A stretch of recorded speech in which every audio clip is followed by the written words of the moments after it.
Welcome back. The Lagos State government's demolition of parts of Makoko, a historic waterfront fishing community on the Lagos Lagoon, has continued into January 2026, displacing thousands of residents and drawing widespread condemnation from civil society groups, human rights organizations, and community leaders.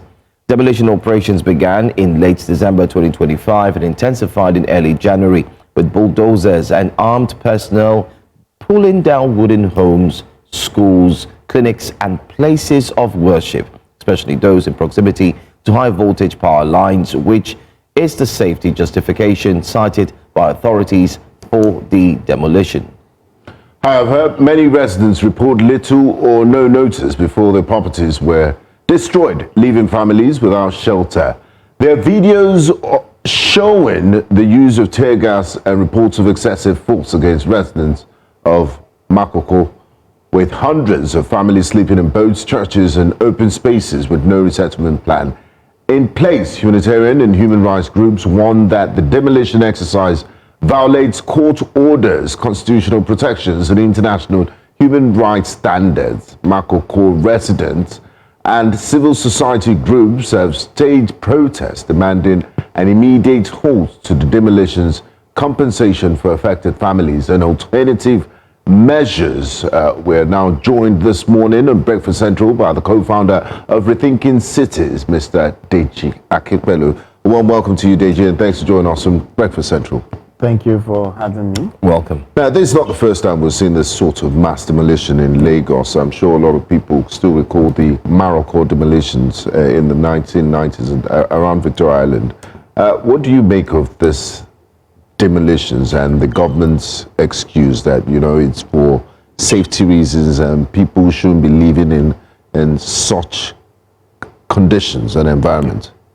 Well, it's a pattern. It's not something that is very new in Lagos, right from Makoko in the early 90s, even as far back as the 70s, and even during Governor Bode's time, Otodogbame. I think that was the first time I met you.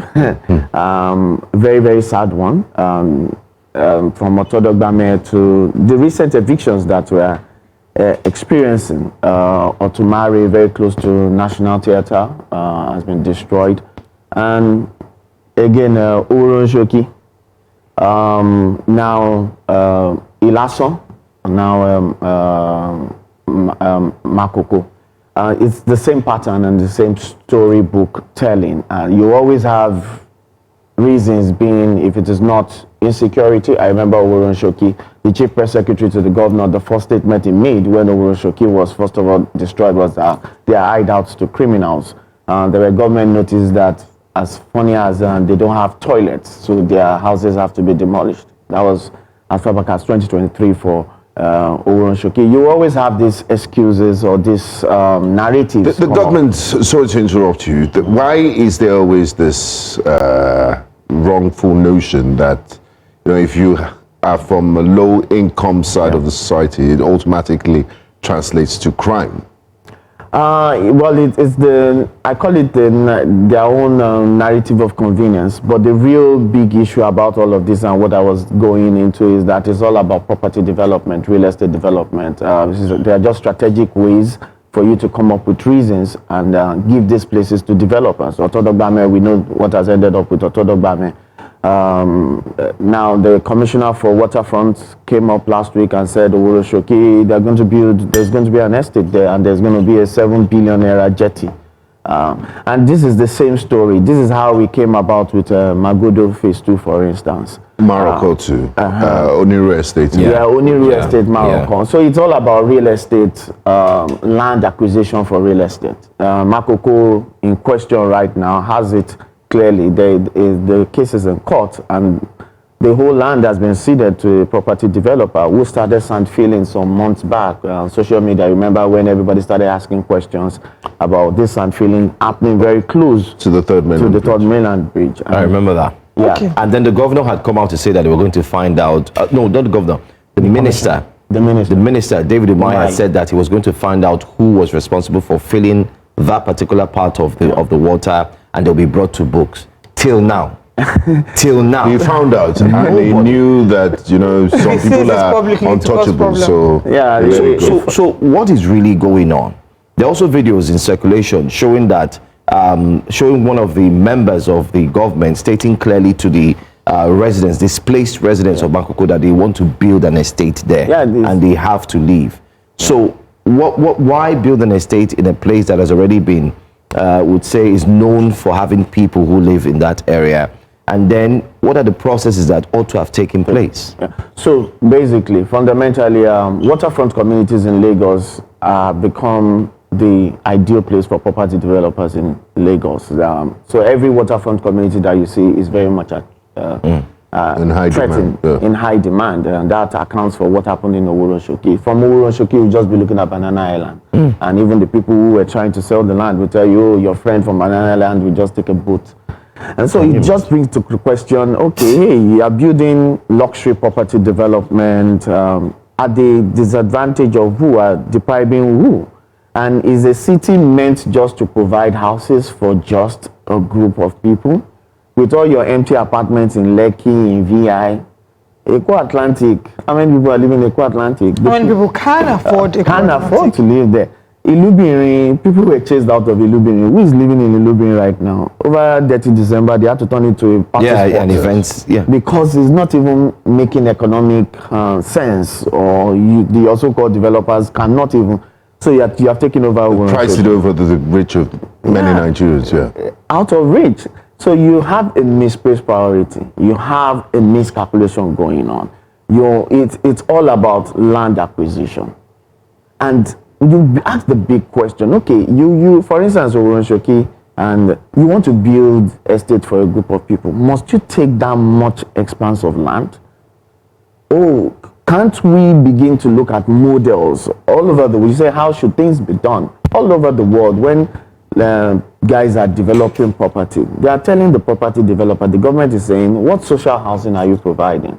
What percentage of this are you going to give to this? Because we don't ask that question in this part of the world. Somebody just walks into a Lausa and say, okay, hey, this is what I want, and I want to do luxury property development.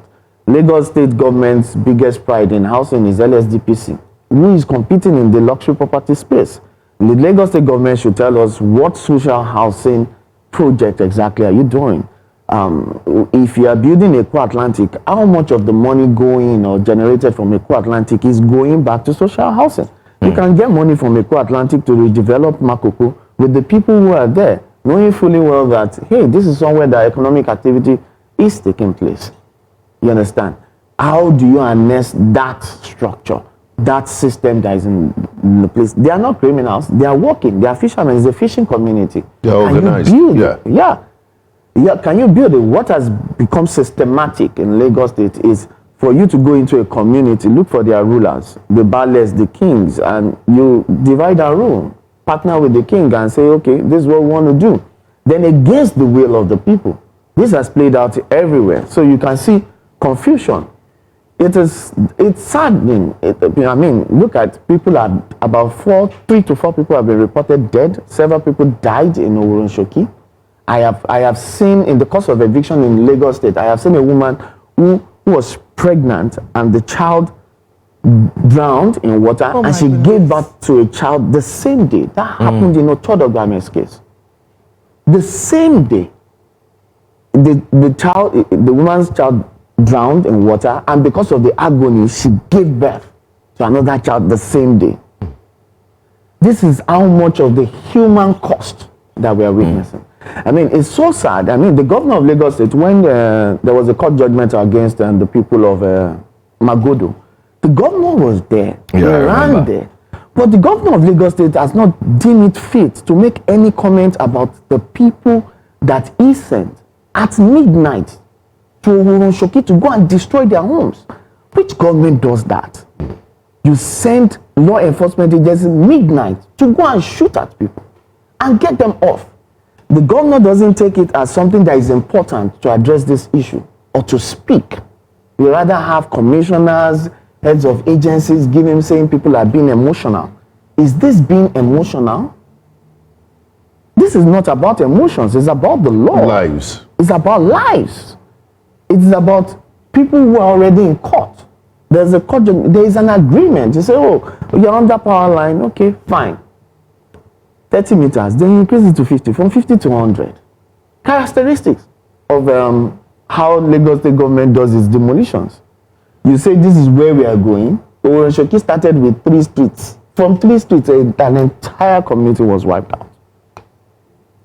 Now, you talked about the opportunity costs, and you know, and I'm glad you mentioned that, because I did want to ask you to paint a picture for us as to the real stories, because hearing the demolished sounds sad, but doesn't sound as sad as when you start to explain stories of real people, you know. So what will compensation in this case look like? What would justice look like for these citizens who have, you know, unfortunately been displaced? I remember, I think the question was, at some point when people wanted to, there was the issue of compensation raised in Shoki. Then you start asking the question, who do you want to compensate? Is this somebody that you have wiped off? You didn't do your proper work. There's an agency in Lagos State called Asura, whose responsibility is communities like Makoko. Where is the data? Who are the people that are there? Even if you want to act there, how many people are going to be affected? The government should be able to tell me their names. Then you now come up. There is no compensation plan at all by anybody. And it's always like that. It happened in the case of Owoshoke after so much, when the young people went on Third Mainland Bridge, and then the agency came and said, okay, oh, we want to start paying you compensation, 250,000, 350,000, come to the King's Palace. I mean, nobody's thinking about that. Nobody's thinking. There are several designs, academia, people have done in terms of Makoko as a place that you can do an intervention. And nobody has ever followed that. The Lagos' biggest problem is his dream and his desire to become the next Dubai.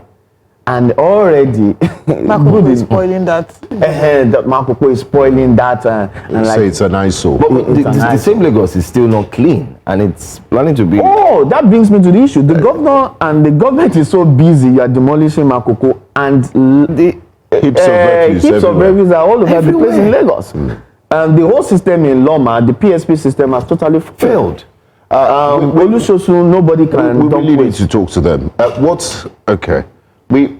Before we get back, because it's a very important conversation we need to have on the refuse situation and the Olusosun dilemma. But looking at the government's argument now, they say it's in the spirit of urban regeneration, gentrification, that Makoko is not fit for human habitation. There's open sewage. It's the people are prone to diseases, so it's better they resettle them or they move somewhere else. What do you make of that? You did mention something about proposed interventions to clean up the place in the past. They don't have any. Makoko is an eyesore, and Olusosun is worse off than Makoko or whatever they are saying, and that's how many kilometers to the governor's office. I mean, that's a disaster happening there. The back of the governor's office. Of the governor's office, and you are complaining about Makoko. What land rights have you given to the people of Makoko to develop their area by themselves? That's been the biggest challenge. I've done work and interventions in those areas. Over several weeks, I met with young people in Makoko trying to understand, where do you love in Makoko? Where do you hate in Makoko? When you come out of Makoko, where do you go out to in the city? It is a life. They are living life there. They have their own way of doing things, and you can clearly do your own interventions to understand the land ownership system and do certain things. There was a time we had the floating school. It was the structural defect that brought it down.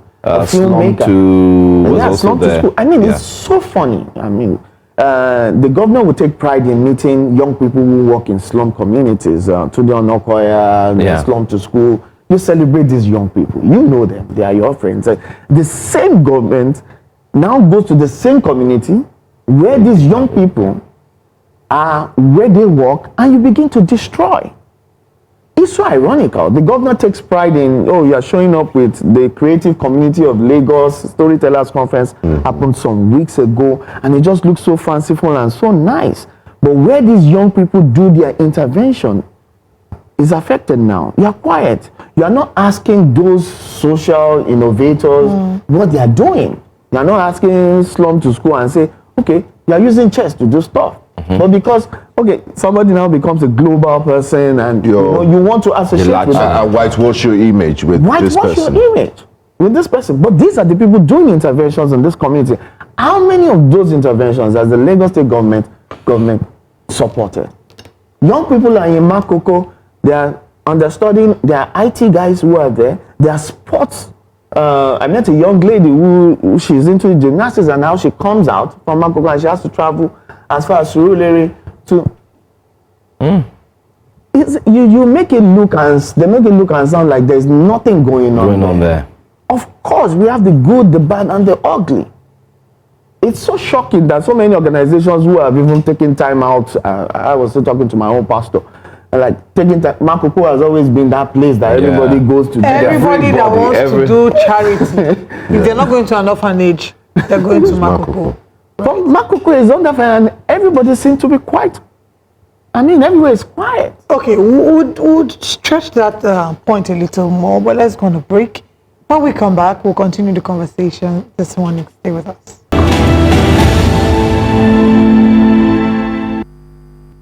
Welcome back to Breakfast Central. We're looking at the demolition of Makoko, the role the government has to play, and the rights of citizens that have been trampled on. We're joined by the co-founder of Rethinking Cities, Deji Akinpelu. Thank you once again for still staying here with us. Thank you. Let's now talk about, the picture, how Lagos fits into the global picture. I mean, you are the co-founder of Rethinking Cities. We keep hearing 17 Sustainable Development Goals, Goal 11. Goal 11 is talking about cities, talking about building sustainable cities as a state. So let's start a state's ranking, a national ranking. How are we faring as a state? How is Nigeria faring as a nation?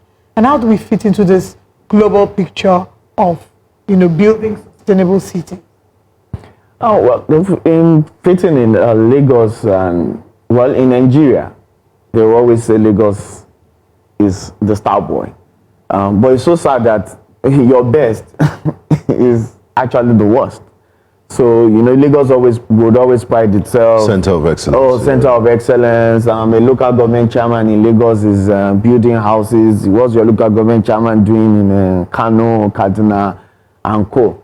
But what you have done as your best in Lagos is something that clearly lacks all the merits of what you were trying to say. It is not in any way inclusive.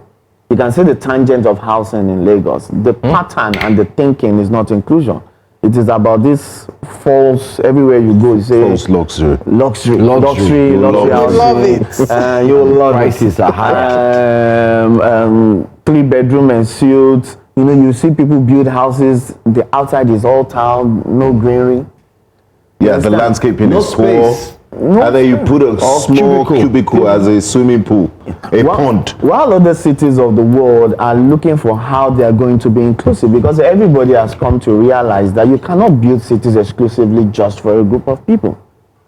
How many people are housing their drivers and their mechanics and co? The Shoki one really hit a lot of middle-class Lagosians, because a lot of workers who work for people actually come from Shoki. Then I had people call me and say, this thing that you have been talking about, I mean, my house help actually lives there. Your city, you're creating an imbalance. When everything is luxury housing and everybody is thinking one day, everybody goes to church and I will move to Banana Island.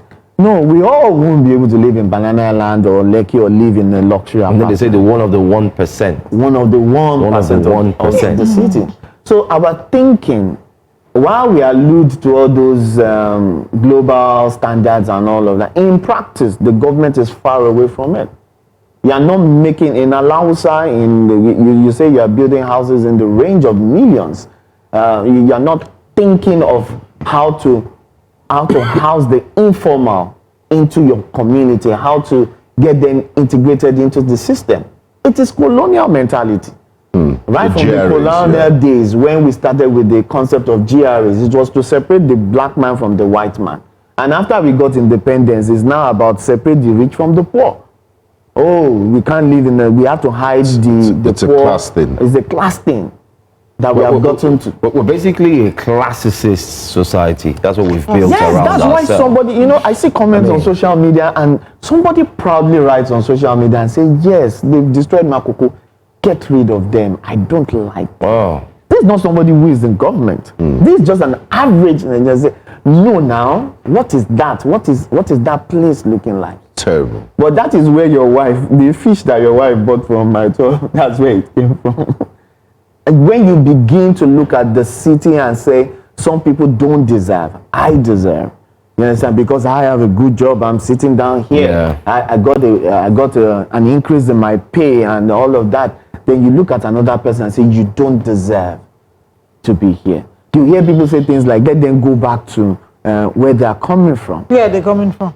Where they coming? When Otodogbame, I'll tell you a story of a young lady, Otodogbame. We saw her, and they had to move to Irede in Ikorodu. There's always this concept that people think that you chase them out and they will leave Lagos. No, nobody leaves. It's unfortunate how we're turning Nigerian citizens who are not victims of war into internally displaced persons. Oh, we are in war. I mean, I'm talking of like these ones in Makoko are typically or natural disasters. Exactly, it's not as a function of natural disaster or insecurity that they're being now moved. Oh, my sister, if you take the picture of what is happening in Makoko and place the picture of Syria or wherever you have war, the pictures are not different. So we live in a country while war is happening somewhere else. We inflict war and create war in our own country.